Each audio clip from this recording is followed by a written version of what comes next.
Welcome back. I was reviewing this particular script last week and had to set it down twice. Not from emotion, but from the precision of its construction. The protagonist's move here is not rage, it is arithmetic. Watch carefully what happens when someone signs away an asset. Historical manhwa. The smell of old paperwork is specific. It is not the clean, almost clinical scent of a freshly printed document. It is something older. A combination of dust and slow humidity and ink that has already started to separate from the fiber of the page, returning to something formless. Liang Chao had always associated that smell with her father's study, with the stacks of folders he kept in mismatched manila envelopes, with the way he would spend Sunday afternoons cross-referencing lease renewals against property tax schedules, his reading glasses perpetually sliding to the end of his nose. He was meticulous about those folders. He was meticulous about almost everything. The notary office on Wenhua Road smelled exactly like that. Liang Chao sat in the hard plastic chair with her hands folded in her lap, watching the notary. A heavy-set man named Wei Dong, whose shirt was always slightly damp at the collar, regardless of season, fished through his own disorganized stack of documents. The overhead light buzzed with that particular frequency that sits just below the threshold of annoyance, present enough to register, but not quite enough to complain about. The window behind his desk had a crack in the lower right corner, sealed with transparent tape that had yellowed over time. Someone had placed a small potted succulent on the windowsill. It was dead. She had been in this office before. Not in this life, but in the one before it. In that version of events, she had come here in tears. Not the visible, streaming kind, but the type that lives entirely behind the eyes, that makes everything slightly too bright and slightly too sharp. She had come here because Zhou Heng had given her an ultimatum. Sign over your half of the Linha building, or spend the next 3 years in litigation, while the tenants continue not paying and the municipal repair order turns the property into a legal liability that neither of them can escape. He had been patient about it. He had been almost gentle, which was the cruelest version of him. She had signed because she was exhausted, and because she believed him when he implied it was the only option. She had walked out of this office with nothing and thought she had done something dignified by choosing not to fight. She had been wrong about all of it. She knew that now with the particular clarity that comes not from wisdom or perspective, but from having lived through the consequence of that signature all the way to its end. The litigation she had tried to avoid had found her anyway, from a different direction. The exhaustion she had tried to conserve had been spent on something worse, and the gentle patience in Zhou Heng's voice had been the practiced calm of a man who already knew exactly how the mathematics were going to resolve, who was offering her a way to lose while making her feel as though she had chosen something. She was 31 years old again. It was a Thursday in late October, and the city outside smelled like rain that had not quite arrived yet. She was going to sign over her half of the Linhe building. She was going to do it today, in this exact office, with this same notary and his same damp collar and his dead succulent. She was going to do it for reasons that had absolutely nothing to do with exhaustion or ultimatums or the quiet persistence of Zhou Heng's negotiating patience. She was going to do it because the building was already a corpse. Most people cannot see that from the outside. That was the architecture of the trap Zhou Heng had been constructing for almost 2 years. Assembling a property that looked, on paper and in photographs and in the way he talked about it over dinner, like a functioning asset. 6 stories of mixed commercial and residential space in the Haicheng district, 40 minutes from the city center, on a street that had been quietly rezoned for light commercial use 18 months ago. He had shown her the rezoning documents himself, presenting them like a gift, explaining that the foot traffic projections were promising and the tenant mix was strong. A canteen on the ground floor, a hair salon on the second floor, a women's clothing boutique on the third. She had believed it in her first life because she had not yet learned to read the seams of a fabrication. She had no legal background then, only her father's instincts and the rudimentary accounting knowledge she had accumulated across 3 years of junior-level work at a mid-size firm. She had looked at what Zhou Heng showed her and had not thought to ask about what he had not shown her. In the years after, in the litigation years, in the years when she began to understand exactly what had been done to her and by whom, she had accumulated something. Not wealth, not allies, but knowledge. She had spent the last 2 years of her first life becoming someone who could read the seams. And then a car on a wet road on a November evening had ensured that all of that accumulated knowledge had nowhere to go, except that it had come back with her. Ms. Liang? Wei Dong looked up from his stack with the slightly apologetic expression of a man who had mislaid something important. I have the transfer agreement here. I just need to confirm. You are transferring your 50% undivided interest in the property registered at Linhei Road, Block 7, Unit 3, Haicheng District. Correct. And you are transferring this interest to Mr. Zhou Heng, your current spouse, for consideration of 1 yuan as documented in the agreement. Correct. Wei Dong looked at her for a moment. It was not a suspicious look, more the look of a man who was trying to determine whether he needed to ask a follow-up question or whether this was simply one of those transactions that made administrative sense, even if it seemed financially peculiar. 1 yuan was legal consideration. It satisfied the technical requirement that a transfer not be a gift, which would carry different tax implications. It was a number that said, this transaction is real and documented, and neither party is pretending it is charity. You've had legal counsel review this document? I have. She had spent 4 hours the previous evening on a video consultation with a property attorney named He Sumin, who was young enough to still find the edges of certain estate law genuinely interesting, and who had confirmed everything Liang Chao already knew about the liability transfer clauses she had carefully requested be included in the agreement's language.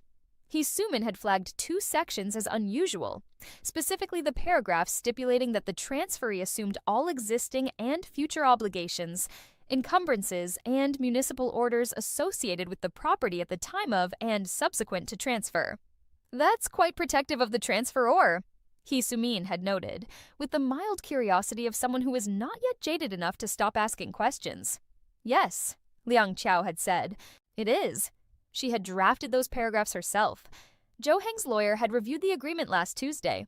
His name was Fan Bo, and he was competent in the way that lawyers who work predominantly for developers become competent. He knew the standard instruments well, and he knew when to push back on deviations from standard language. But Fan Bo had been given the agreement as a near-final document, and he had been told by Zhou Heng, with the comfortable confidence of a man who is used to getting exactly what he wants, that the agreement was a formality, that Liang Chao was signing over willingly, that there was no adversarial dynamic here. Fan Bo had reviewed it in 90 minutes. He had missed the liability absorption clause. Or rather, he had seen it and had not understood it as a weapon because it did not look like one from Zhou Heng's perspective. From Zhou Heng's perspective, absorbing the full liability of a property you believed was an asset was not a concession. It was a routine acknowledgement. Fan Bo had initialed the document. All right. Wei Dong uncapped his pen and aligned the document in front of Liang Chao. If you'll sign here and initial each page. She signed her name in even, unhurried characters.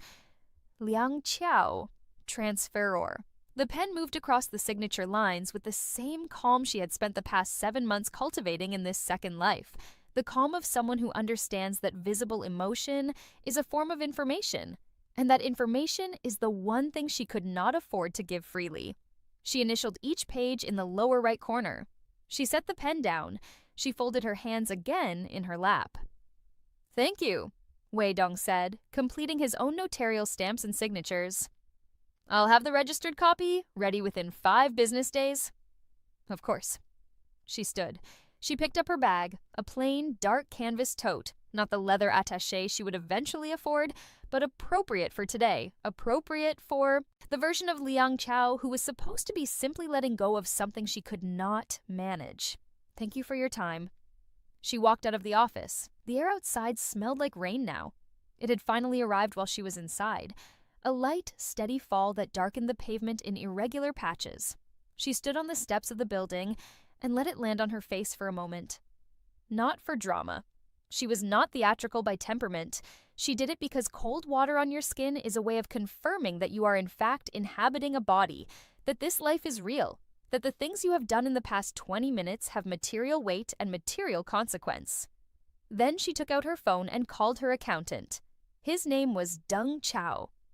And he was 44 years old, and he was the person who had taught her, in a different sequence of events, how to read the seams of a fabrication. She had met him in her first life during the litigation phase, when she had been desperate enough to hire anyone who might understand what had been done to her financially. He was not a warm person. He was a forensic accountant who had spent 2 decades examining the internal ledgers of companies and estates, and who had developed, as a result, the particular kind of economy with language that comes from spending most of your professional life looking at what numbers reveal when words are being used to conceal. In this life, she had gone to him 7 months ago, not because she was desperate, because she knew he was the right instrument for what she needed.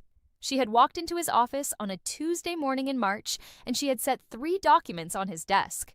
The original estate settlement from her father's death 3 years prior, the property acquisition agreement for the Linhay building, and a 2-page memo she had written herself in careful, precise language, describing the discrepancies she believed she would find if those documents were forensically examined.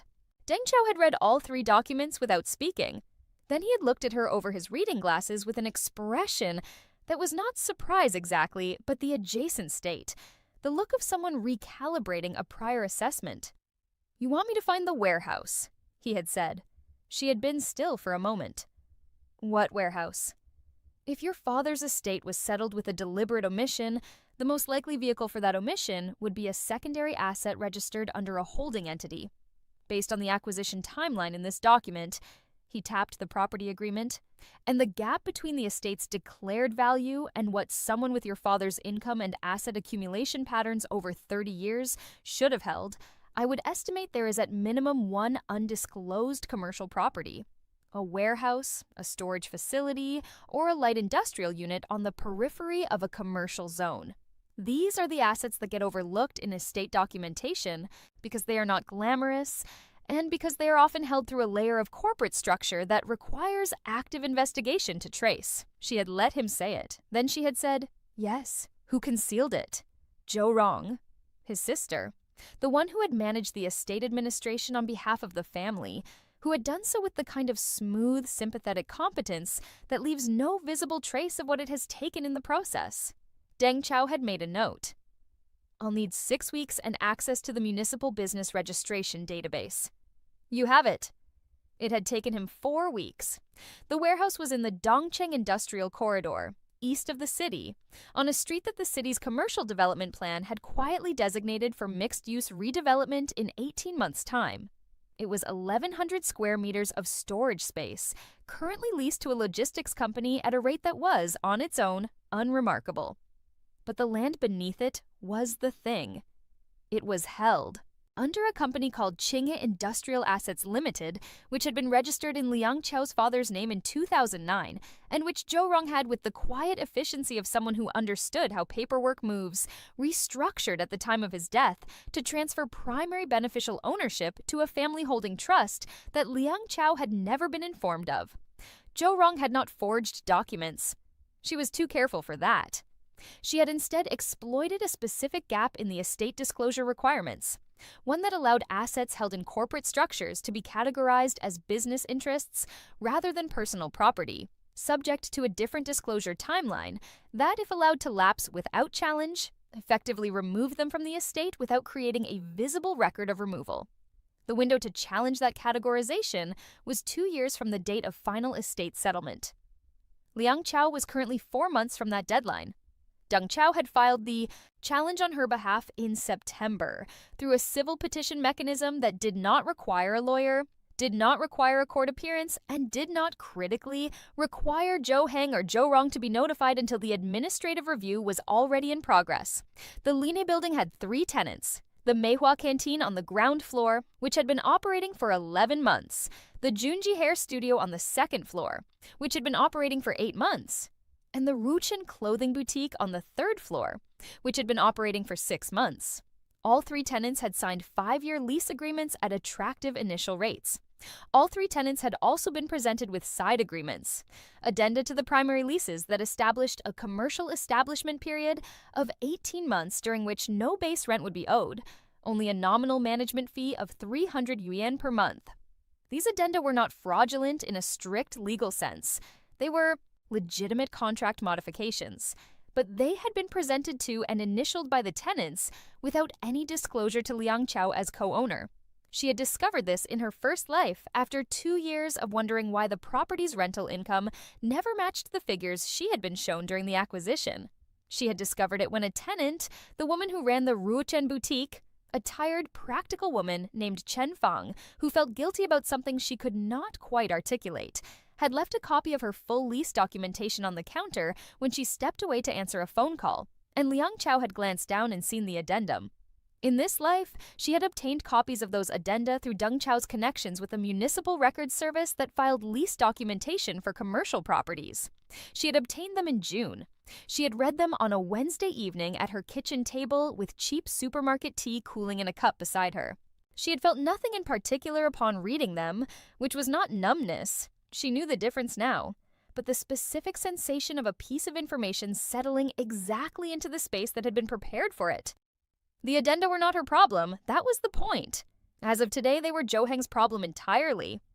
She walked to the bus stop on the corner of Wenhua Road because she did not yet own a car in this life, and because the bus was adequate, and because she did not need to perform wealth, she had not yet assembled.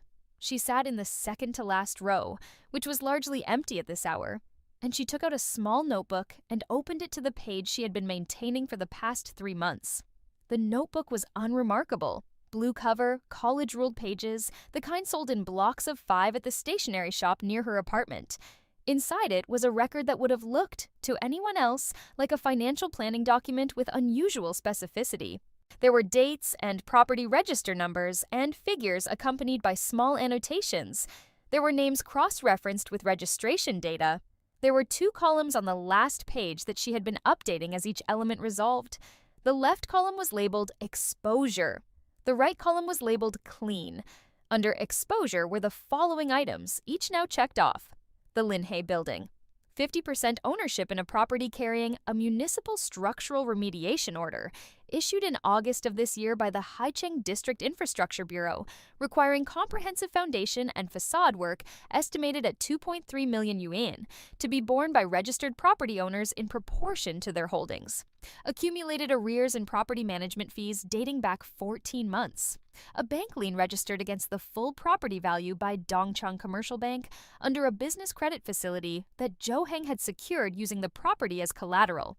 Facility Liang Cao's name appeared on as co-obligor because she had signed what had been described to her as routine property management documentation 18 months ago, and which had, in the fine print of page 7, constituted a guarantee of the borrower's obligations. She had signed it without reading page 7 in her first life. She had read page 7 before signing it in this life. She had read page 7, and she had said nothing, and she had signed it anyway, and she had immediately retained Hisumin to document the signing under conditions of material misrepresentation, establishing an evidentiary record that the guarantee had been obtained without adequate disclosure of its nature. That record was sitting in Hisumin's files. It would remain there until it was needed. Under Clean were the following items. The Dongcheng Warehouse. Status, under administrative review. Expected resolution, 6 to 8 weeks. Projected clear market value at current industrial land. Prices, 4.1 million yuan. Projected value at post-redevelopment land classification, 18 months out, 7 to 9 million yuan. A secondary investment account she had opened at a bank in which neither Zhou Heng nor any member of his family held any account. Balance, 218,000 yuan, accumulated over 7 months through a combination of her salary, the dissolution of a small joint savings account she had carefully moved before Zhou Heng's attention was directed elsewhere, and the sale of several pieces of jewelry her father had given her, which she had sold not out of desperation, but out of the practical recognition that jewelry is a sentimental asset with low liquidity and she needed liquidity. A lease agreement she had signed, under her name only, for a 1-bedroom unit in a district across the city. She had not moved there yet. She would. She closed the notebook. The bus moved through the late afternoon rain, its windows developing. That soft blur that wet weather creates, the kind that makes the city look slightly fictional from inside. The woman in front of her was watching a video on her phone with the sound low, a cooking show of some kind, the small sounds of a kitchen carrying back through the seat. Somewhere toward the front, a child was asking questions in the patient, relentless way of small children, and a man's voice was answering with the slightly threadbare patience of someone who had answered the same question more than once today. Liang Chao looked at the city through the blurred window. She was thinking about the morning, 6 years ago in her first life, when she had met Zhou Heng at a mutual friend's dinner and had thought, with the particular clarity that the wrong kind of certainty creates, that she understood what she was looking at. He had been composed. He had been thoughtful in the way that some people perform thoughtfulness so well that it becomes indistinguishable from the real thing. He had asked her about her father's property work with genuine seeming interest, and she had answered with genuine interest because she had loved her father's careful, methodical approach to assets, and she had believed then that shared interest in a subject was a kind of window into a person. She did not hate him for what he had done. She had worked through that in the litigation years. Hate required a sustained emotional investment that operated at the expense of other capacities, and she had been too poor in those years, in resources, in time, in the particular energy that functional dignity requires, to spend it on hate. What she had arrived at was something more structural. The understanding that Zhou Heng was a person who treated other people as components in a system, who was not malicious in the way that cruelty requires intention, but who was the specific type of dangerous that comes from having never developed the capacity to register another person's loss as a real event. He was going to experience a real event now. She would not be present for it. She had no interest in presence. The satisfaction she had assembled over these 7 months was not the hot, volatile kind that requires an audience. It was the cold, settled kind that lives in paperwork. The call with Deng Chao lasted 11 minutes. He confirmed that the administrative challenge on the Dongcheng warehouse was now at a stage where a preliminary finding from the Estate Review Office was expected within 3 weeks. He confirmed that the documentation they had submitted was strong. He said in the dry, accounting-specific way he communicated positive assessments that the categorization error was substantial and the remediation pathway was clear. He had used the word unambiguous twice, which from Deng Chao was the financial equivalent of enthusiasm. She thanked him, hung up, and got off the bus 2 stops early to walk the remainder in the rain. Her apartment was on the 4th floor of a building that had been built in the early 90s and had not been significantly renovated since. The elevator worked roughly 70% of the time. The hallway on her floor smelled of cooking oil and the particular staleness of shared wall insulation. The door to Unit 4B stuck slightly at the top left corner and required a brief upward lift of the handle before it would open smoothly. She had been planning, in her first life, to move to the apartment Zhou Heng had acquired in the newer development on the west side of the city, which had been part of the future he had sketched for her in the early years of their marriage, the one with the natural light, and the clean lines, and the building management that answered maintenance requests within 48 hours. She had moved there eventually. She had not liked it. Here, she set her bag on the table and put water on for tea and sat down in the single chair she used for actual thinking rather than the couch, which was better for television and worse for clarity. She had learned this about herself in the years of litigation. That environment shaped cognition in ways that were small and consistent, and that small and consistent differences compounded. The chair was positioned facing the window, which faced a secondary street, which at this hour was carrying the particular low traffic of people returning home and delivery vehicles completing their last circuits of the day. She took out a second notebook. This one had a different function. The first was a record of what had been done. This one was a record of what remained. She turned to the current page. Zhou Hong. This was the more complex element. Zhou Heng would absorb the Linhe building and its liabilities and would discover, in stages, what he had absorbed. The municipal remediation order would become public record in approximately 6 weeks. She knew the timeline because she had, in this life, attended a public forum on the Haichan District Infrastructure Review that had covered the order timeline in the kind of vague but traceable bureaucratic language that told you exactly what you needed to know if you already understood what you were listening for. The bank lien would surface during the first audit cycle after the property transfer registered. The tenant addenda would become relevant when Johang, having absorbed full ownership, attempted to enforce the lease terms and discovered that he had 3 tenants paying 300 yuan per month for another 7 months, and then base rent for the remainder of a 5-year term that would, in light of the structural remediation work, be essentially unenforceable without extensive legal intervention. All of that was Johang's system returning its costs to him. Zhou Rong was different. Zhou Rong had not constructed the Lenne trap. That had been Johang's architecture. What Zhou Rong had done was quieter and more personal, and had been done with the specific, particular coldness of someone who understood that Liang Chao's father had loved her and had spent 30 years accumulating something for her, and who had looked at that and made a calculation. She had made the calculation because she could, because the estate administration had been given to her by Johang, by the family, by the mild and overwhelming force of assumption that family handles family matters. And because Liang Chao, at 29, newly married, in the fresh grief of her father's death, had trusted the process the way people trust processes when they are too exhausted and too shattered, not the forbidden word, she reminded herself. The substitute was fractured, and that wasn't better, and so too undone, to interrogate every document set in front of them. The warehouse. Zhou Rong had known about the warehouse. Of course she had. She had administered the estate, she had processed the asset documentation, she had been the one to certify the inventory. She had known about Qinghe Industrial Assets Limited, and she had restructured the beneficial ownership over 3 corporate actions in the 14 months following Liang Chao's father's death, each action individually small enough to be characterized as routine administrative maintenance, collectively constituting a transfer of beneficial interest that Liang Chao had never consented to and had never been informed of.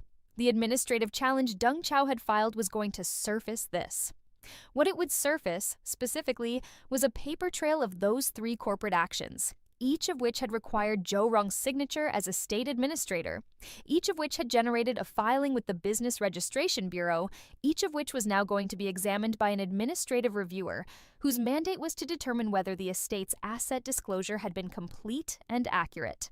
Zhou Rong was going to receive, in approximately 4 weeks, a formal notification that she was the subject of an administrative inquiry into estate administration conduct. This notification would go to her registered address. It would be formatted in the specific, gray-toned language of municipal bureaucracy that manages to be more threatening than any direct accusation, because it says nothing that can be denied and implies everything. Liang Chao turned the page. On the next page, in her careful, small handwriting, was a list of dates. She had been maintaining this list since the beginning. Not a to-do list. The to-do list was in her head, organized not by date but by dependency, each action contingent on the completion of the prior one. This list was different. It was a record of what had already happened. Not to her, or not only to her, but in the first life, and now in this one. The date of her father's death, the date of the estate settlement, the date she had first seen the Lin building and believed it was an opportunity, the date of the guarantee she had signed without reading page 7, the date in her first life when she had found the addendum in the Rushen boutique, the date she had walked into the litigation attorney's office and understood that she was going to lose, the date the car had come, and then the dates of this life. The date she had woken up in her old apartment, 31 years old, with everything she had learned deposited in her like sediment. The date she had first called Deng Chao. The date the warehouse file had been opened. The date the liability transfer clauses had been drafted. The date of today. She closed the notebook. She thought about Chen Feng, who ran the Ruchen boutique. Chen Feng was not complicit in what had been done. She was a tenant who had been offered a favorable addendum to a lease and had accepted it, as any reasonable person in her position would. She had signed something that had been presented as standard. She had been used as a component of a trap that she could not have known was a trap. This was the category of person that Liang Chao had spent a considerable amount of internal time considering over the past months. The people who were not doing harm, but were positioned inside structures of harm in ways that made them, from the outside, look like participants. In her first life, she had been angry at them too, at the tenants who had kept their favorable terms while she was losing the building, at the people who had attended the family dinners, and treated Zhou Rong with the warmth of normal social affection while the estate documentation was being quietly restructured. She had been angry at all of them, and the anger had been undiscriminating and it had been expensive. Now she understood the taxonomy better.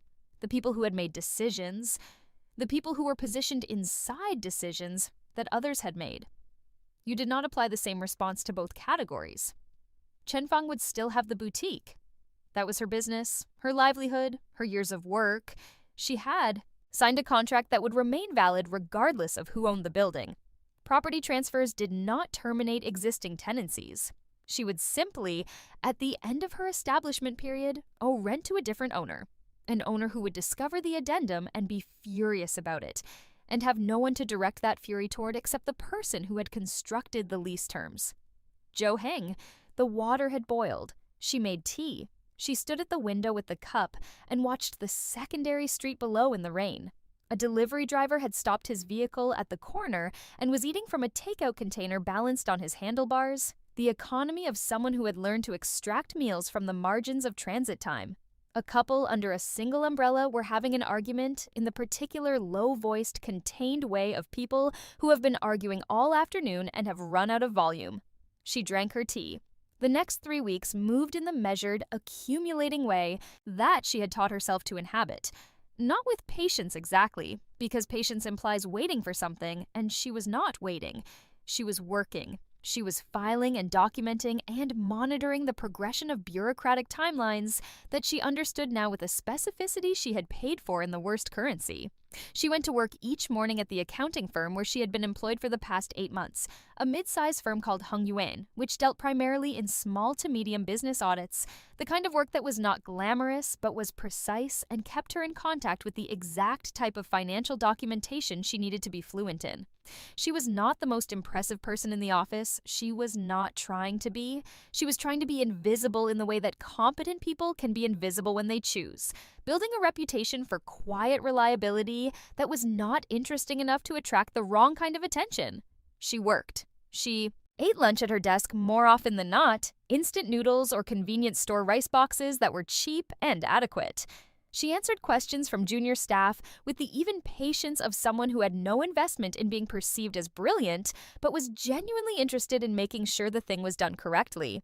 She left at a consistent time. She did not discuss her personal life at the office.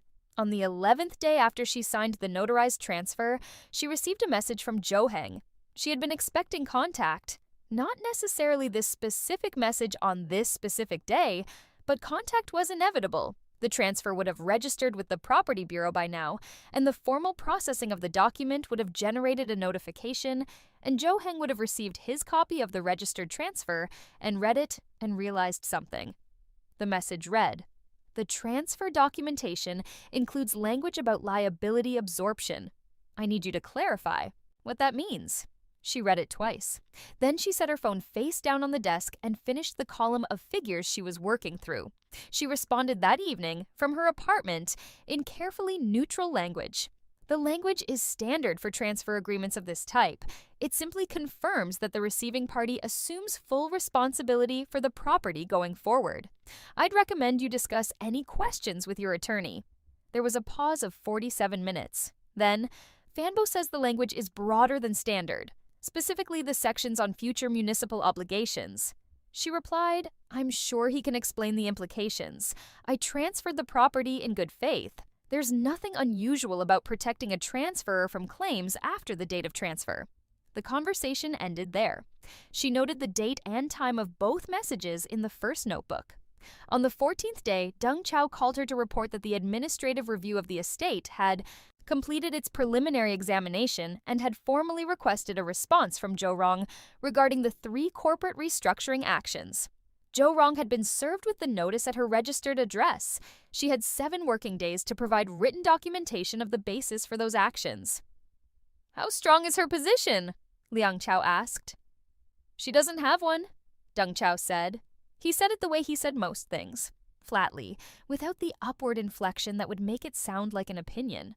He said it as though it were a factual property of the situation, the way a bridge engineer might say a specific structure cannot bear a specific load. The restructuring actions were not accompanied by the disclosure documentation that estate administration law requires when beneficial ownership is affected. There is no record of a beneficiary notification. There is no record of consent. The only way to defend the actions is to argue that the company was not an estate asset, which requires demonstrating that the beneficial ownership had been transferred prior to the estate opening. She cannot demonstrate that because the dates of the corporate actions post-date the estate opening by 11, 22, and 31 days respectively. Liang Qiao was quiet for a moment. Then she said, "What does resolution look like?" Assuming the administrative review reaches its natural conclusion without challenge, and based on the documentation you've provided, the challenge window has already passed for the primary estate settlement. The likely outcome is a finding of improper exclusion, a remediation order requiring the beneficial ownership to revert to the estate, and a fresh estate distribution calculation. Since there's only one surviving direct beneficiary, me.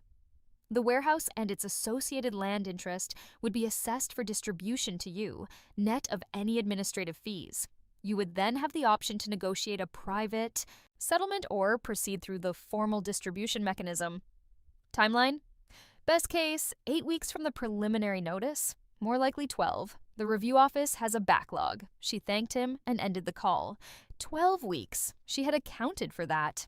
The lease on the apartment across the city was for 12 months, giving her adequate time to complete the warehouse resolution before she needed to make any decisions about where she would eventually live. The investment account had enough liquidity to cover her expenses for 18 months without touching the warehouse assets once they were available. She was not in a position of pressure. She had been in a position of pressure before, and she recognized it now by its absence. The absence of the specific tightness across the shoulders that comes from knowing that any delay in any element of your plan means a month of survival or 2 months of survival instead of the trajectory you had been working toward.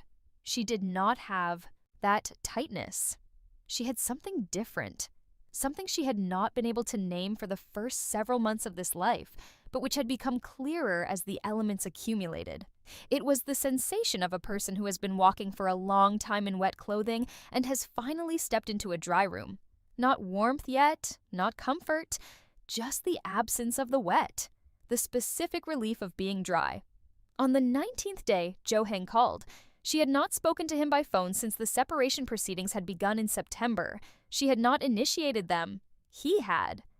That was another thing she had understood from the first life.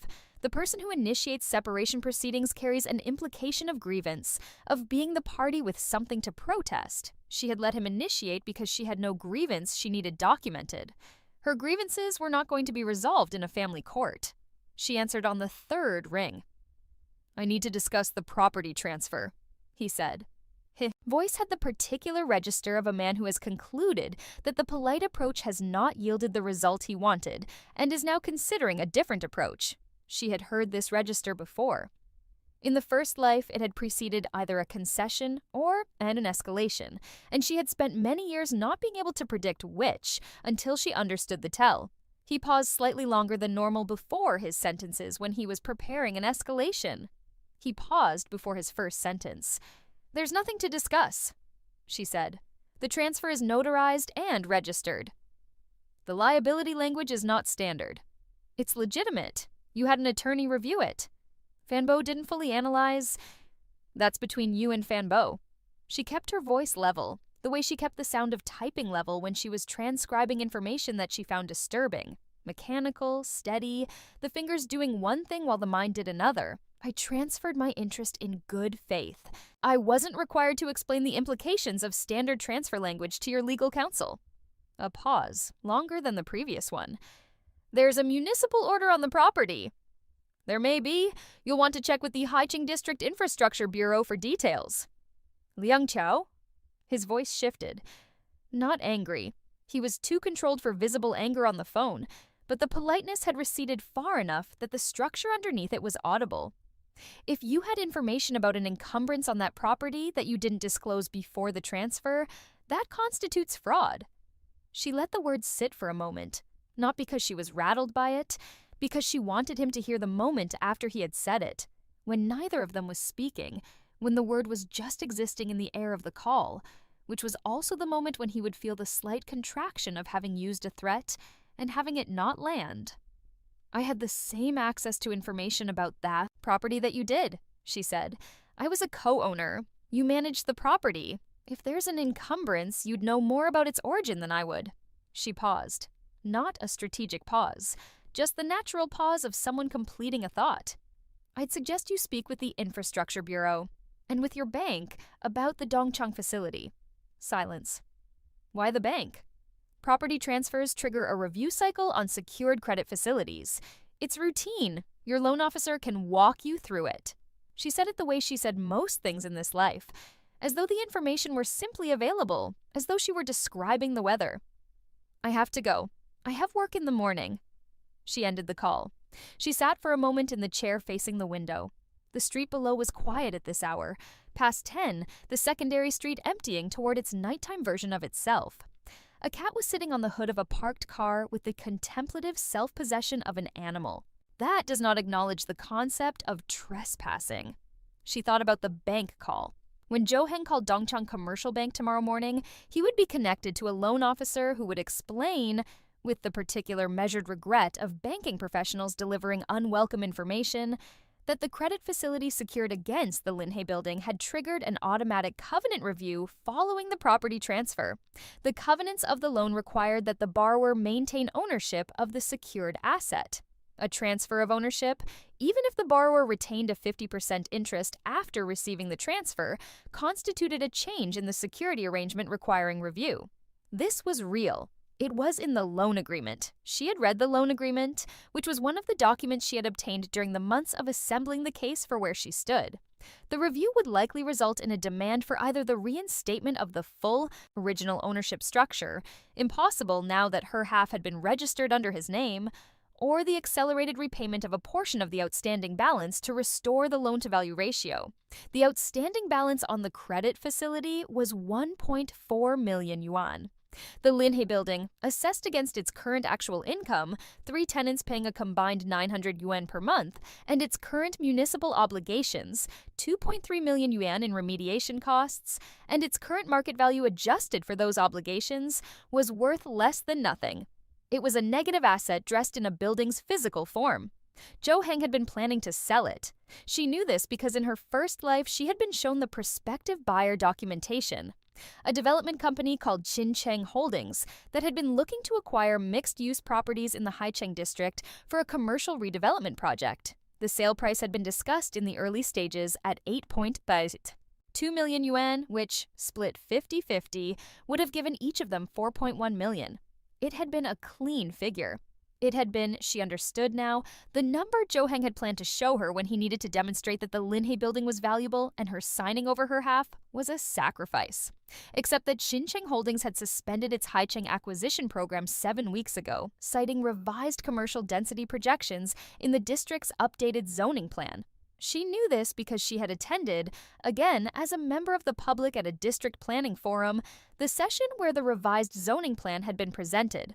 And she had noted the implications for the Haicheng commercial development corridor, and she had understood that the buyer Zhou Heng was counting on was no longer buying. He did not know this yet. He would know it when he called Xincheng Holdings. There was no satisfaction in imagining the call. There was only the mechanical completion of a sequence, the way a series of load-bearing calculations resolves when the final figure is entered, when the structure either holds or it doesn't. It did not hold. She went to bed. The administrative review concluded in 9 weeks, not 12. Deng Chao called her on a Monday morning, his voice carrying that same flat affect, saying, "The finding has been issued." She received the official documentation that afternoon, 14 pages of administrative review conclusions in the gray, precise language of bureaucratic determination, each section numbered, each finding referenced against the specific regulatory provisions it engaged. She read it at her kitchen table with the same cheap tea and the same even attention she had given every other document in this process. The finding was unambiguous. The word appeared in paragraph 4.3. Deng Chao had predicted it. The 3 corporate restructuring actions were found to constitute improper estate asset exclusion. The beneficial ownership of Qinghe Industrial Assets Limited was ordered to revert to the estate of Liang Jinrong. Her father's name, seeing it on a legal document, always did something to her that she could not fully control. A slight constriction in the chest that was not grief exactly, but its residue, the remaining physical fact of having loved a person who was gone. The The remediation pathway was the formal estate distribution mechanism, given the absence of an alternative beneficiary claim. There was, attached as a supplement, a separate finding regarding Jo Rong's conduct as estate administrator. The findings in this supplement were more carefully worded than the primary determination, with the administrative hedging that characterized findings that were going toward a conduct referral rather than simply an administrative correction. Words like systematic and documented pattern and failure to discharge fiduciary obligations appeared in the supplement's 3 pages. The supplement would be forwarded, per its own language, to the relevant professional licensing body for estate administrators for assessment of whether a conduct review was warranted. Jo Rong held a professional certification. She had built her professional identity around it. She had used it to be placed in charge of administering Liang Chao's father's estate. The certification was issued by a licensing body that took conduct findings seriously in a way that administrative determinations sometimes did not, because the professional stakes were real. Not financial liability, not criminal exposure, but the specific, irreversible consequence of losing the credential that defined what you were. Liang Chao set the document down. She picked up her phone and called He Sumin. "The finding came through," she said. "I saw it." He Sumin had access to the administrative review portal. "Your timeline was accurate. I'd like to begin the formal estate distribution application today if possible. I can file the application today. It's straightforward given the finding. There's no competing claim, the asset is clearly identified, the beneficial ownership chain is documented. I'd estimate 6 to 8 weeks for the distribution order. And during that period, the asset is frozen. From disposition, yes. Jo Rong cannot move, sell, encumber, or restructure the holding company in any way from the moment the finding was issued. That happened this morning." Liang Chao was quiet for a moment. "Good. There is one additional thing," He Sumian said. She heard in his voice the particular quality of someone who had prepared for a reaction and was curious what shape it would take. "The finding has to be served on all relevant parties, including Jo Rong." "I know. She'll receive it today." "I know. Is there anything you want me to communicate to her counsel if they make contact?" "Nothing." She considered. "If they make contact, you can let them know that I'm not interested in a private settlement. The distribution mechanism will run its course." A brief pause. "All right. Thank you, He Sumin." She meant it, not in a warm, expressed way. She was not trying to cultivate warmth in professional relationships, only competence and reliability, but in the simple, functional sense of acknowledging that he had done his work well, and that mattered. She ended the call and sat for a moment. Then she did something she had not done in a long time. She opened the drawer of the kitchen table where she kept the things that had no practical home elsewhere: a small flashlight, a spare set of keys, a receipt she had been meaning to file, and in the back of the drawer, a photograph. Her father in the study with the mismatched manila envelopes, not posed, just present, caught mid-reach for something on the shelf behind his desk, his reading glasses on the end of his nose. Someone had taken it with a phone camera years ago and printed it small, and it had been in the back of this drawer since she had moved into this apartment, placed there not because she had forgotten it, but because she had not yet been in a position to look at it without the looking costing something. She looked at it now. He had been meticulous about those folders. He had spent 30 years building something. He had not built it with strategy. He had built it with the slow, patient accumulation of a person who believed in the compound value of care. He had believed that if you paid attention to the details of a thing for long enough, the thing would be worth what the attention deserved. He had been right. She put the photograph on the table, face up, not to sentimentalize the moment, just to have him in the room while she finished this. There were 3 more weeks before the distribution order would come. During those weeks, several things happened that she had not planned, but that were not surprising. Jo Heng's attorney filed a challenge to the liability transfer clauses in the Linhe transfer agreement. The challenge was submitted to the Property Dispute Tribunal and alleged that the clauses constituted fraudulent non-disclosure. The tribunal requested an initial submission from Liang Chao's side within 14 working days. He, Sumin, prepared the submission. It ran to 22 pages and included the following. a copy of the agreement initialed by Fanbo confirming legal review, a time-stamped record of the consultation session between Liang Chao and He Sumin regarding the agreement's drafts, a letter from He Sumin confirming that all clauses had been drafted in conformity with standard property transfer law, a certified copy of the transfer agreement showing the date of execution and the date of registration, and a brief section occupying 3 paragraphs noting that the municipal infrastructure order had been a matter of public administrative record at the time of the transfer and that a competent property professional conducting due diligence would have had access to it through standard channels. The submission did not say, "You should have read page 7. It did not say, "You should have checked the infrastructure bureau." It did not need to say these things. The record said them quietly and completely, in the language of documentation. The tribunal, on receipt of the submission, issued a preliminary procedural note indicating that the challenge did not, on its face, disclose sufficient grounds for an expedited hearing. The full challenge could proceed through the standard review timeline, which would take 8 to 12 months. Zhou Heng would spend 8 to 12 months in tribunal proceedings, while the Linhe building accumulated remediation costs. Separately, and through no action of Liang Chao's, the Dongcheng Commercial Bank Credit Facility Review concluded with a demand notice. The demand was for 420,000 yuan, representing the outstanding balance adjustment required to restore the agreed loan-to-value ratio given the change in the security structure. The demand had a 30-day payment window.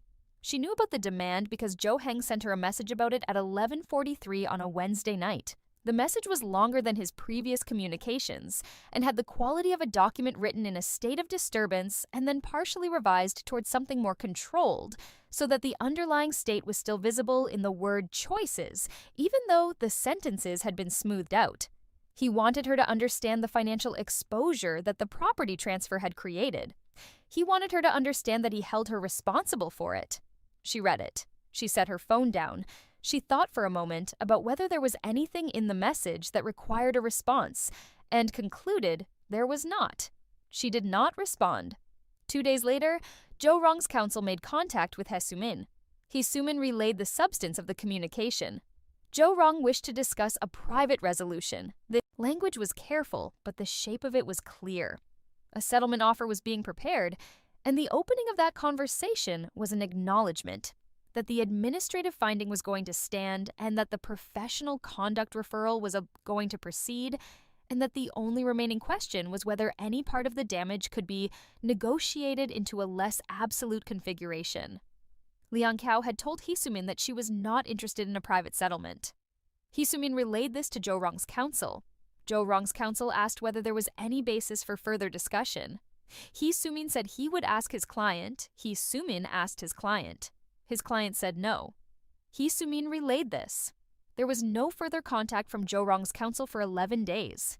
Then a second approach, this one with a figure attached, a number that represented what Zhou Rong was willing to pay to close the administrative process without a formal professional conduct proceeding. It was a substantial number. It was, frankly, a serious number. It reflected the degree to which Zhou Rong understood what the conduct proceeding would cost her. Liang Cao read the figure on a Thursday afternoon, sitting at her desk at Hengyuan during her lunch break, the instant noodles still steaming in the cup beside her laptop. She read it twice. She thought about what the number meant to Zhou Rong, not its nominal value, but what it had cost to offer it, what acknowledgement it contained, what the act of naming that number required a person to know about themselves. Then she called He Sumin. "Tell them the distribution mechanism will run its course," she said. "The conduct referral is not something I initiated and not something I control. I'm not in a position to offer any assurance about its outcome." She paused. "And please note that I did not make a counteroffer." He Sumin made a sound that was almost a laugh. "Noted." She did not make a counteroffer because a counteroffer would imply a negotiating position, and she had no negotiating position. She was not negotiating. The administrative process was proceeding on its own logic, under its own rules, because that was the nature of administrative processes when they had been properly constructed. They did not require the person who had initiated them to continue investing in them. They ran. She ate her lunch. The distribution order came in the 6th week. It was a Thursday, which seemed to her a coincidence with no particular meaning, and she received it via registered mail at her apartment address on a morning when the city was under a light frost, the first of the season. The pavement outside carrying that thin, translucent quality that makes it look like the surface has been very carefully painted. She opened the envelope at the kitchen table, standing still in her coat. The order was 17 pages. Page 4 contained the relevant determination: the beneficial ownership of Qinghe Industrial Assets Limited, comprising all issued shares and associated assets, was ordered to be transferred to the estate of Liang Jinrong for distribution to the sole surviving direct beneficiary, Liang Chao, within 30 days of the order date. The associated assets were listed in a schedule at the back of the document. They occupied 3 lines. The warehouse building at Lot 7, Dongcheng Industrial Corridor. 1,120 square meters of built structure on a land parcel of approximately 1,800 square meters. The lease agreement with Dongcheng Logistics Limited for a term of 3 years at a monthly rate of 22,500 yuan, currently in its 18th month. The land use rights certificate for the parcel, valid through 2048. She stood at her kitchen table with the distribution order, and she thought about the land use rights certificate. Land use rights in China's industrial corridors were the kind of asset that did not announce themselves. They were quiet things, administrative, documents held in company files, unremarkable in their current state, and quietly extraordinary in what they implied about the land's future. The Dongcheng Industrial Corridor's reclassification for mixed-use development was 18 months away. When it happened, the 1,800 square meters of land beneath the warehouse would change classification. And that change in classification would change the basis on which a prospective buyer or developer valued the parcel. At current industrial land values, the parcel was worth approximately 2.1 million yuan. At mixed-use land values, the values that would apply after the reclassification, it would be worth approximately 5.4 million yuan. Her father had known about the reclassification. She was almost certain of this. He had not built his property work on sentiment or luck. He had built it on the patient attention to the way land changed meaning over time, to the way a city's infrastructure decisions preceded its market decisions, by years, to the way the people who read the Planning Commission minutes in the years before anyone else was reading them were the people who held land that other people would later urgently want. He had been reading the Planning Commission minutes. He had been holding land. Zhou Rong had seen the warehouse and calculated that the right move was to take it. She had been wrong about this the way people are sometimes wrong about assets they have not fully studied. Not in her assessment of its current value, which was modest, but in her assessment of its future, which was not. Liang Chao put the distribution order on the kitchen table beside the photograph. She looked at both of them for a moment. Then she took off her coat, hung it on the hook by the door, and sat down to make the calls. There were 5 calls in the next 2 hours. 1 to He Sumin, confirming receipt and asking him to initiate the 30-day transfer process. 1 to Deng Chao, asking him to prepare a fresh valuation of the warehouse asset under current and projected land classifications, which she would need for a bank meeting she was scheduling for the following week. 1 to the Dongcheng Logistics Limited contact she had identified through the building's existing file, a man named Liu Peng, to introduce herself as the incoming property owner and confirm lease continuity. A courtesy call that was also a documentation step, establishing her ownership relationship with the tenant on the record from day one. 1 to the leasing agent she had been corresponding with for the apartment across the city, confirming that she would be taking occupancy at the beginning of next month. The 5th call was to the bank, not Dongcheng Commercial Bank, which was Zhou Heng's institution and which she had no intention of ever approaching for anything. A different bank, Zhongshan Savings Bank, which had a commercial property lending division she had researched over the past 2 months with the same methodical attention she applied to every element of this. She asked to schedule a meeting with a commercial lending officer to discuss a property acquisition loan for a mixed-use development project in the Dongcheng corridor. The representative she spoke with was professionally pleasant in the way of bank representatives who are not certain yet what category of client they are dealing with and are maintaining optionality. She explained briefly, and with the specific precision of someone who had spent 9 weeks preparing to explain this, that she was the beneficial owner of an existing industrial property in the Dongcheng corridor currently generating monthly rental income. that the land was scheduled for reclassification in the city's published development plan, and that she was exploring the financing options for a mixed-use conversion project that would significantly increase the asset's developed value. There was a brief pause. "Could I take your name, Ms. Liang Qiao? And you're the beneficial owner. You said, the property is currently registered. It will be formally transferred to my name within 30 days, per a distribution order issued by the Haicheng Municipal Administrative Review Office." She had expected this question. "I can provide documentation of the order and the pending transfer at our meeting." Another brief pause. Slightly different texture this time, the recalibration pause. "Of course, we can arrange a preliminary consultation for next week. Thursday would be available." "Thursday is fine." She ended the call. She looked at the photograph one more time. Then she put it in the upper drawer of the kitchen table. Not the back of the drawer where things were stored because they had no place, but the upper drawer where she kept the things she actually used, the pens and the current notebooks and the charging cable that was always getting tangled. She put it there because that was where she wanted it. Not as a reminder of what had been done, not as a symbol, just as a presence. The unremarkable presence of a person who had built something and was owed the account of it. On the 31st day after the distribution order, the warehouse transfer completed and Qinghe Industrial Assets Limited was formally restructured with Liang Qiao as sole beneficial owner and director. The share certificate was 3 pieces of paper in a thin corporate registry file. She held them in her hands at the notary's office. Oh, different notary from Weidong, a woman named Pan Yue, whose office was on the eastern side of the city and smelled of fresh paint from a recent renovation, and who had a small frame certificate on the wall behind her desk that Liang Qiao read while Pan Yue completed the registration documentation. The certificate was a continuing education credential, notarial practice and professional development. Dated 4 years ago, she thought about credentials, the way some people built them and some people borrowed them and some people used them to do harm, and the credential itself bore none of that. It was just a piece of paper with a date and a seal, indifferent to what the holder had done with what it represented. "All complete?"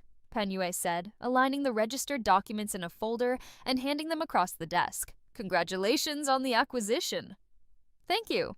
She walked out of the office into the Dongcheng street, which smelled of the particular industrial corridor combination of diesel and concrete dust, and something metallic from one of the manufacturing units 2 blocks down. The warehouse was a 7-minute walk from here.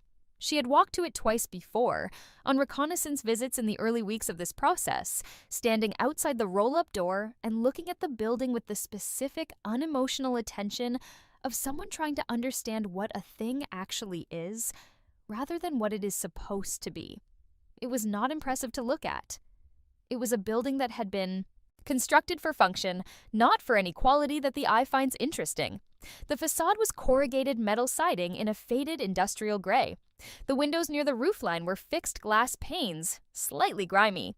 The parking area in front was cracked asphalt with a painted boundary line that had faded to near invisibility. The roll-up door was a standard commercial installation with a security padlock that the logistics company changed on a monthly rotation per their lease terms. None of that was what she was looking at. She was looking at the 1,800 square meters of land it sat on, which sat at the edge of a development corridor that the city had already decided, in the language of planning documents that most people never read, was going to become something else. She walked to the warehouse. She stood in front of it for a moment. Then she took out the key that had been included in the corporate registry transfer, a spare master key for the building's administrative entrance, the small door to the left of the roll-up, and she unlocked it and stepped inside. The interior was exactly what a logistics warehouse interior is. A large, cool, slightly dim space, occupied by shelving systems and stacked inventory in various stages of organization, the smell of cardboard and stretch wrap, and the faint trace of diesel from the forklifts parked at the rear. The ceiling was high. The floor was sealed concrete. The overhead lighting was a grid of fluorescent tubes, half of which were on, giving the space that half-illuminated quality that warehouse interiors always have, pockets of brightness and large passages of shadow. Liu Peng was in his site office at the back, a glass-walled room stacked with clipboards and a whiteboard covered in numbers she recognized as stock counts. He looked up when she entered and then stood when he registered who she was. She had sent him a photograph in the confirmatory message after her call. Ms. Liang? He was a compact, pragmatic man of 50 or so, with the slightly weathered look of someone who spent most of their working hours in physical spaces rather than offices. He extended his hand. Good to meet you in person? Mr. Liu. She shook it. I wanted to come in before the formal transfer paperwork circulates. I know tenancy changes can create uncertainty, and I wanted to assure you directly that I intend to honor the lease terms completely. He relaxed slightly, the way people relax when a concern they have been managing internally is directly addressed. We've been happy here, he said. The location works well for our distribution routes. Good. She looked through the glass wall at the warehouse floor. The lease runs through June of next year, year 3? I'll be in touch before then about renewal. The terms will be fair. She meant this. Not from sentiment. She was not running a charity, but from the practical understanding that a reliable tenant, paying a going market rate in a building that was about to become significantly more valuable, as land was exactly the kind of arrangement worth maintaining. Appreciate that, Liu Peng said. She stayed for another 10 minutes. She asked about the roof maintenance schedule, about the utilities setup, about the access code system the logistics company used for their 24-hour delivery shifts. She listened to his answers with the same attention she gave to everything. Not performing interest, but genuinely assembling information, building the picture of what she now owned in its actual operating reality. Then she thanked him and left. Outside, the Dongcheng street was carrying the late afternoon activity of an industrial corridor. A delivery truck pulling out from a loading bay down the street, a group of warehouse workers in high-visibility vests gathered at a corner convenience store. A stray dog examining the contents of a tipped-over bin with methodical patience. She stood on the cracked asphalt in front of the building and looked at it one more time. There was a specific, quiet quality to the feeling she had standing here. Not triumph, not resolution. Those words had emotional shapes that did not quite match the thing she was feeling, which was more structural than emotional. The feeling of standing in a place that your father had stood in, that he had looked at with the same forward-facing patience with which he looked at everything, and understanding that you had found it, that the thing he built had not been lost after all, that it had only been temporarily in the wrong place. She would not keep the warehouse forever. The development reclassification was 18 months away, and the bank meeting on Thursday was going to establish what her options were. Whether she converted the asset herself, whether she sold the land rights at the post-reclassification value, whether she partnered with a development company on terms she controlled, she did not know yet. She was not certain yet, and she had learned the difference between not knowing and being unprepared. She had the time and the liquidity to let the best answer become clear. She had the time. She walked back toward the bus stop, her footsteps on the cracked asphalt carrying that particular sound, not quite hollow, not quite solid, of concrete that has been there long enough to have its own acoustic character. On a Tuesday, 3 weeks after the warehouse transfer completed, she received a notification from He Sumin that the Property Dispute Tribunal had dismissed Zhou Heng's challenge to the Linhe transfer liability clauses. The dismissal was on procedural grounds. The challenge had been filed past the relevant limitation window, a detail Fanbo had apparently miscalculated in his initial timeline assessment. A substantive refiling was possible, but would require leave from the tribunal and a demonstration of exceptional grounds. Fanbo had filed for leave. The tribunal had not yet responded. She did not check for tribunal updates again that day. She filed the notification in the folder where she kept He Sumin's correspondence and made a note in the first notebook and went to work. At lunch, she bought a different kind of instant noodle than usual, one with a slightly richer broth that cost 40 cents more, and ate it at her desk and thought about nothing in particular, which was its own kind of luxury, the luxury of having a mind that was not currently required for emergency navigation. She thought about what she wanted to do with the investment account. The 218,000 yuan was currently in a standard savings product. She had left it there deliberately, not wanting to make investment decisions while she was still in the active phase of the property resolution. Now the active phase was largely complete. The ongoing elements, the tribunal, the conduct referral, the bank negotiations, were running on their own momentum. She did not need to attend to them continuously. The money needed a purpose. She was not going to buy something visible with it. Not a car, not a wardrobe, not anything that announced itself. That was not the phase she was in. The phase she was in was accumulation.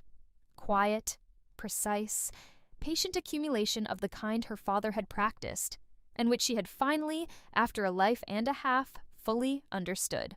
She had a property generating monthly rental income. She had a bank meeting on Thursday. She had a development corridor that would, in 18 months, change the landscape of what she owned.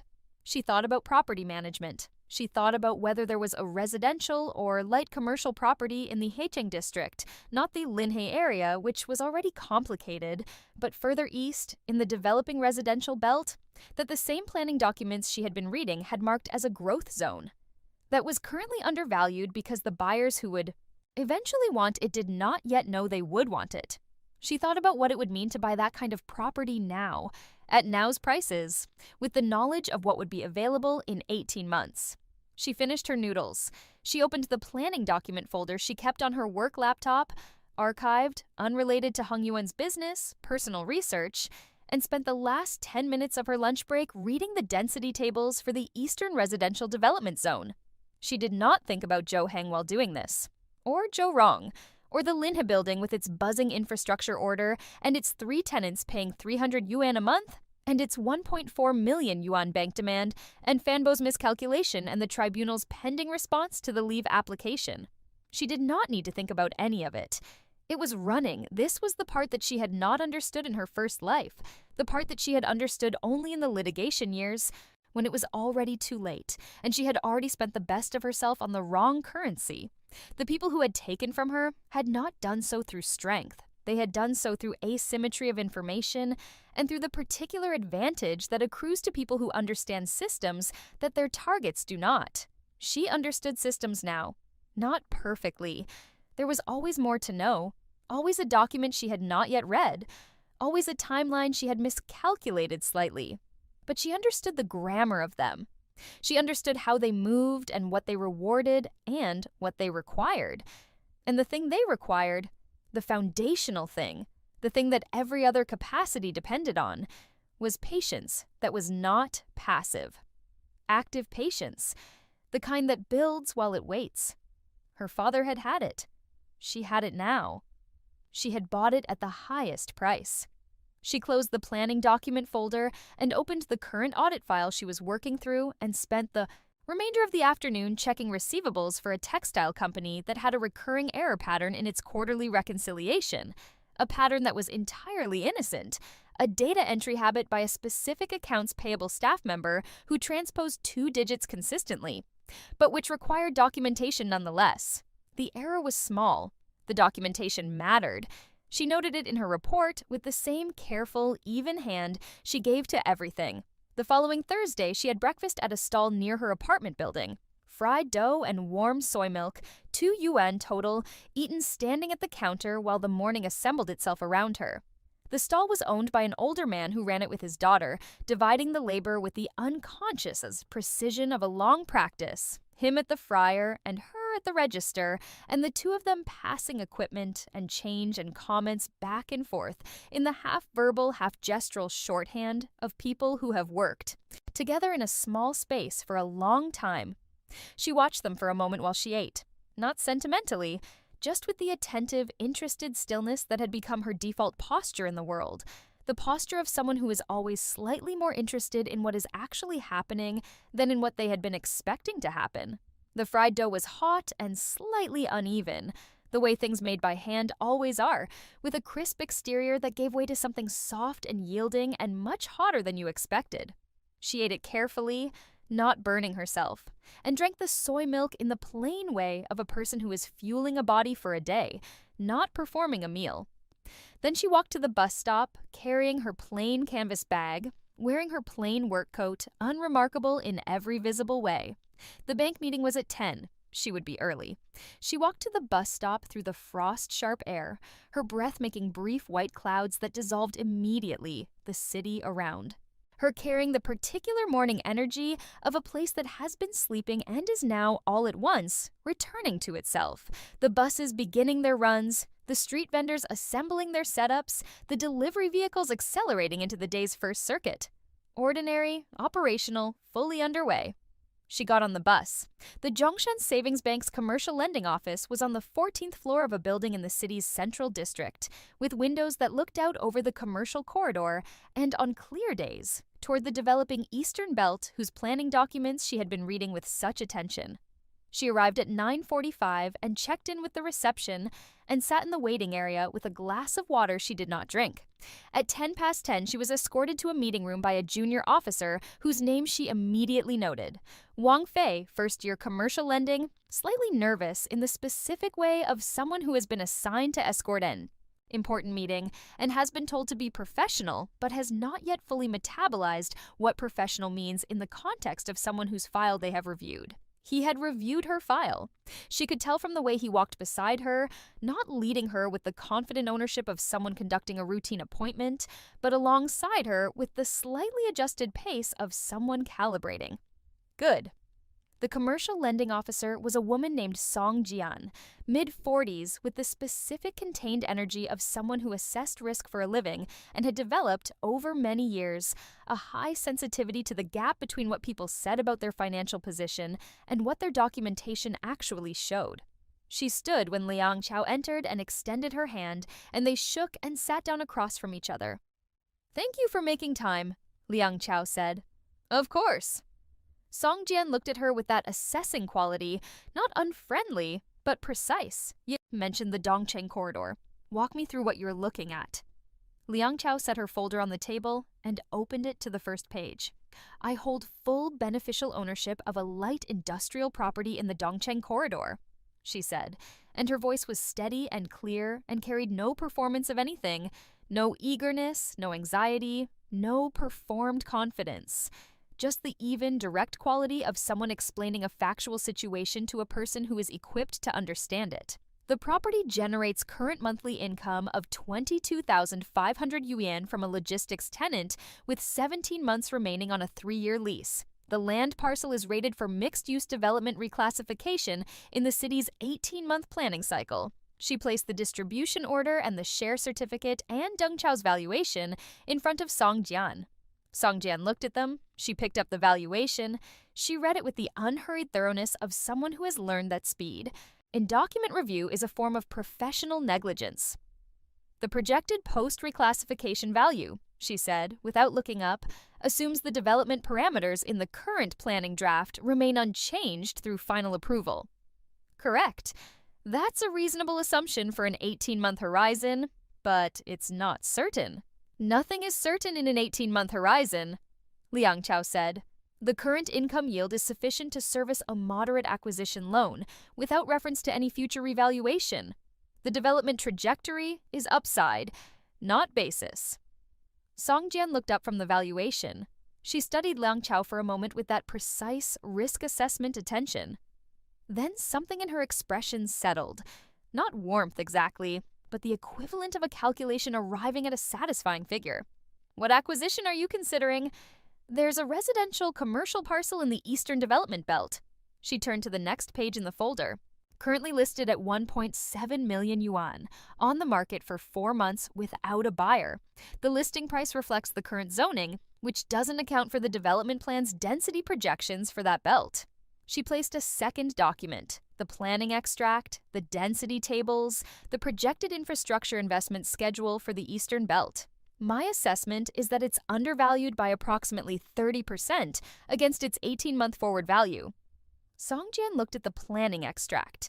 The meeting went on for 53 minutes. At the end of it, Song Jian said that a preliminary lending assessment could be completed within 5 working days, and that subject to the formal valuation of the Dongcheng property, which she recommended using Zhongshan's authorized appraiser for, which was standard for properties offered as collateral, she saw no barrier in principle to a facility in the range Liang Chao had indicated. Liang Chao thanked her. She stood and collected her documents and shook Song Jian's hand again. On the way out, passing through the waiting area, she picked up the untouched glass of water from the small table where she had left it and carried it back to the reception desk. "Thank you," she said to the receptionist, who looked slightly surprised by this. It was not the usual behavior of people who had just come from a bank meeting, and took the glass. Outside, the city was in full morning operation. The commercial corridor carried the density of late-morning foot traffic, the lunch hour approach beginning to build, the street below the building visible from the steps as a moving band of purposeful transit. She stood on the steps for a moment and adjusted the strap of her bag on her shoulder. Then she walked to the bus stop. Her phone buzzed as she reached the corner. It was Hey Suman. She read the message without stopping walking. The tribunal had denied leave for Joe Heng's refiled challenge. The denial was final. The liability transfer stood. She put her phone in her bag. At the bus stop, she waited for 3 minutes. The bus arrived with the slightly aggressive approach of a driver who has a schedule and does not apologize for it. She got on, paid, and found a seat near the window. The city moved past the glass. Somewhere on the other side of it, in the part of the city where the Linhay building stood, with its buzzing overhead lights and its dead succulent on the windowsill, she was thinking of Wei Dong's office, not Joe Heng's building, but the association was close enough. A man was opening mail, or fielding calls, or sitting in a meeting with Fan Bo, working through the architecture of a position that had been designed to look like a trap closing on someone else, but was in fact his own. She did not think about him with satisfaction. She thought about him the way she thought about the incorrect entry pattern in the textile company's receivables, as a problem that had been documented, identified, and resolved, as something that required careful attention for a period of time and now required less. The bus moved through the city with the steady, indifferent progress of public transit everywhere, carrying its quota of bodies in various states of attention and inattention toward the various destinations they had each arranged for themselves. She looked out the window and thought about the Eastern Development Belt.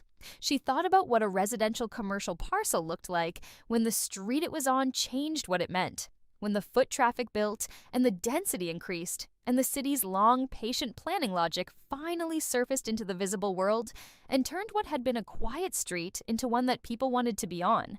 She thought about sitting in a property, not just holding it on paper, but actually present in it in the physical way that made ownership real in the body rather than just in the mind.